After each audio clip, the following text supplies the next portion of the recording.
Ora, bem-vindos. Vamos falar um pouco, breves noções, de forma muito sucinta, sobre o que é isto do equilíbrio ácido-básico. O equilíbrio ácido-básico, na realidade, não é mais do que a manutenção do pH sanguíneo dentro destes valores, 7,35, 7,45. Quando se fala em pH e ácidos, maioritariamente ácidos, é impossível não nos lembrarmos da famosíssima equação de Anderson-Hasselbalch. Aqui para este contexto, vou ignorem a parte esquerda desta mesma equação e vamos concentrar-nos na parte direita, que não é mais do que uma fração. E como todas as frações, tem um numerador e tem um denominador. Neste caso em concreto, o numerador corresponde ao bicarbonato e o denominador corresponde à pressão parcial de CO2, que são precisamente os dois principais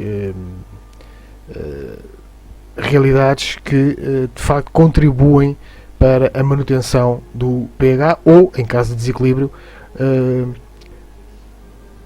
o fugir do pH sanguíneo para fora daquela janela fisiológica dos 7,35, 7,45.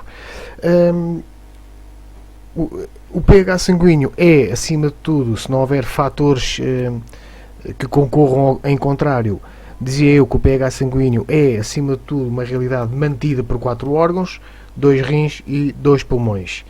Sendo que os rins regulam os níveis do bicarbonato, ou seja, regulam os níveis do numerador, e os pulmões regulam os níveis do denominador. Daí o ser perfeitamente possível fazer esta equivalência que vocês estão aqui a ver. A constante interação entre o trabalho renal e o trabalho pulmonar, controlando precisamente estas duas realidades, contribui para, a cada momento, a cada segundo da nossa vida, contribui para a manutenção do pH sanguíneo, não obstante o facto de se ingerirem alimentos com características mais ácidas ou alimentos com características mais alcalinas. O que acontece quando existe alterações de numerador ou alterações de denominador? Ocorre o desequilíbrio. E este desequilíbrio podemos dividi-lo desde já também em duas zonas corporais, vá lá, a nível do aparelho respiratório e a nível do aparelho renal. A nível do aparelho respiratório, o desequilíbrio que poderá estabelecer-se está relacionado com a excessiva quantidade ou a baixa quantidade da pressão de CO2. Quando existe uma baixa quantidade da pressão de CO2, isto poderá conduzir a uma alcalose respiratória. Quando existe uma alta quantidade de CO2, poderá conduzir a uma acidose respiratória. Seja a subida ou seja a descida dos valores da PCO2, estamos a falar de uma alteração de denominador. No caso do trabalho renal, ou melhor, do aparelho renal, que por qualquer razão não consegue manter estáveis os níveis de bicarbonato, seja por doença do próprio rim, ou seja por outro fator externo ao rim, quando o valor de bicarbonato desce abaixo da janela fisiológica, podemos estar perante uma acidose metabólica. Quando, por outro lado, este mesmo valor sobe acima da janela fisiológica, poderemos estar eventualmente num quadro de alcalose metabólica. Uma situação ou outra que mexem com os valores do bicarbonato para cima ou para baixo correspondem ambas a uma alteração de numerador. Deixo-vos os exemplos de algumas situações concretas que podem conduzir a estas alterações de numerador ou denominador. No que é relativo ao trabalho respiratório, um dos exemplos de uma doença ou de um distúrbio que pode provocar a acidose respiratória são as DPCO com a retenção de CO2.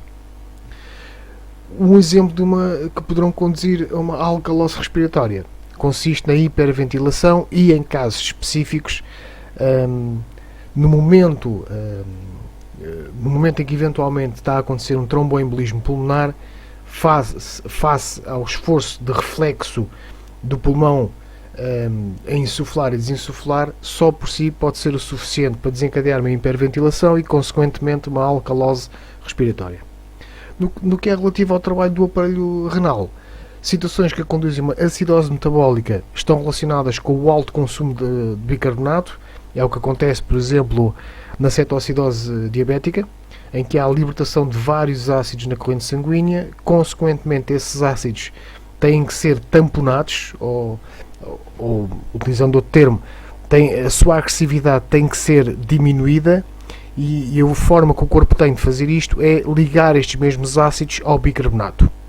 Ora, em caso de cetoacidose, estes ácidos são produzidos numa alta escala, o que vai obrigar a um alto consumo de bicarbonato.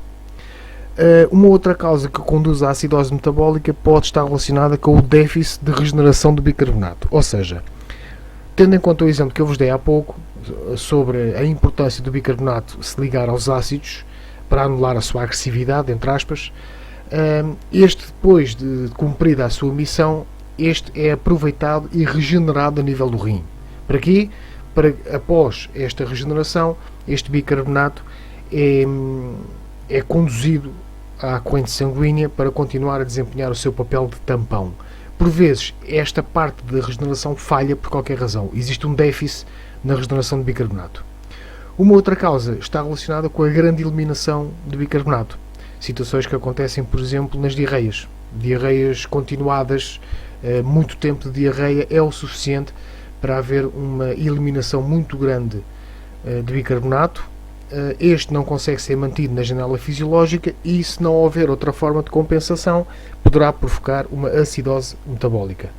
No que é relativo à alcalose metabólica, uma das causas que pode conduzir a este quadro consiste, por exemplo, no aporte exagerado de bicarbonato, ou seja, significa isto que pessoas que ingerem voluntariamente muito bicarbonato. Isto até há uns anos, os mais antigos certamente lembram-se, os mais velhos tinham o hábito de andavam aflitos do estômago e tomavam bicarbonato como quem toma M&M's, passa a expressão. E este consumo exagerado de bicarbonato, este aporte exagerado de bicarbonato, pode por si só ser motivo suficiente para conduzir a um quadro de alcalose metabólica. Uma outra causa relacionada com a alcalose metabólica está relacionada com a produção excessiva de bicarbonato. É o que acontece, por exemplo, pessoas que tenham um quadro de vómitos incoercíveis e muito contínuos, sem poderem corrigir este quadro, vai haver uma produção excessiva de bicarbonato. Consequentemente, não havendo outro tipo de compensação, consequentemente, dizia eu, pode instalar-se o quadro de alcalose metabólica. Naturalmente, existem muitos fatores a concorrer para o mesmo. O que eu aqui vos pretendo deixar é uma noção muito sucinta de como é que as coisas realmente funcionam.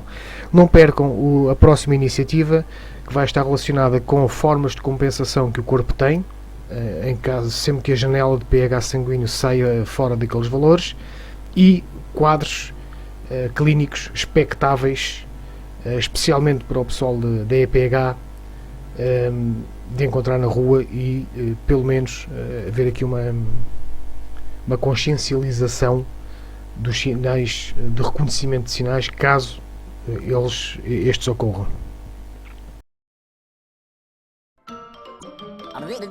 That's all, folks.